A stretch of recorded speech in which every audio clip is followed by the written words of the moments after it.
हरि ओम, Radhe Radhe friend. मैं संजू जमुहर लोकगीत friend आप सभी के बीच में बहुत ही दर्द भरा यह गीत लेकर आई हूँ, जो कि आजकल ये चल रहा है, उसी पर आधारित यह गीत है। सुनिएगा और बताइएगा कि यह दर्द भरा गीत आप सबको कैसा लगा। अगर अच्छा लगे तो प्लीज़ लाइक सब्सक्राइब शेयर करें और ज़्यादा से ज़्यादा अपनी छोटी बहन का सपोर्ट करें। धन्यवाद।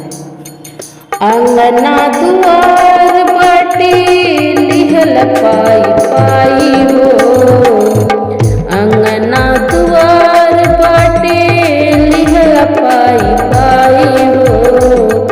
के करा में बाबू रहे के करा में माई हो, के करा में बाबू रहे के करा में माई हो।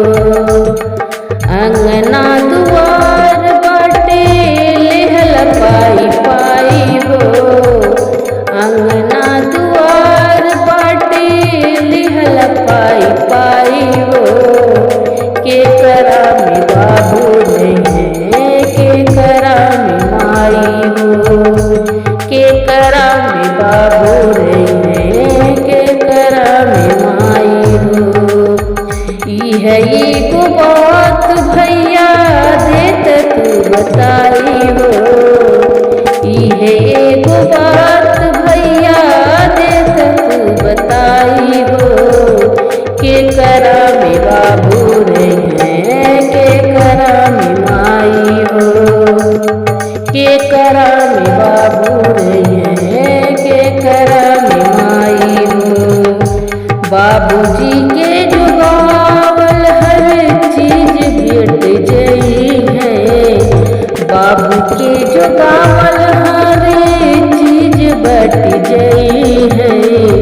माई के दुलार प्यार पल में भुलई है, माई के दुलार प्यार पल में भुलई है।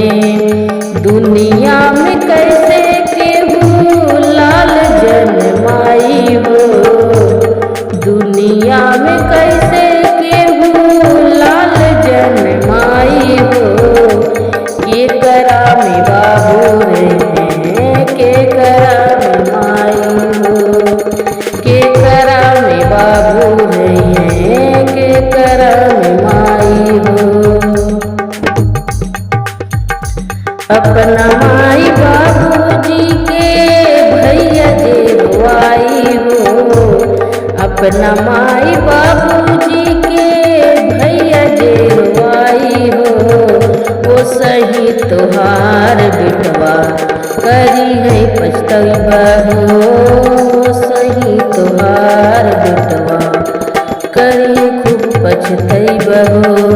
कहेली संजू कल्लो बात समझाई हो, कहेली संजू कल्लो बात समझाई हो। के करा में बाबू रहे के करा में माई हो, के करा में बाबू रहे के करा में माई हो। अंगना दुआर बाटे लिहल पाई पाई हो, अंगना दुआर बाटे लिहल पाई पाई हो। के करा में बाबू रहे के करा में माई हो, के करा में बाबू रहे के करा में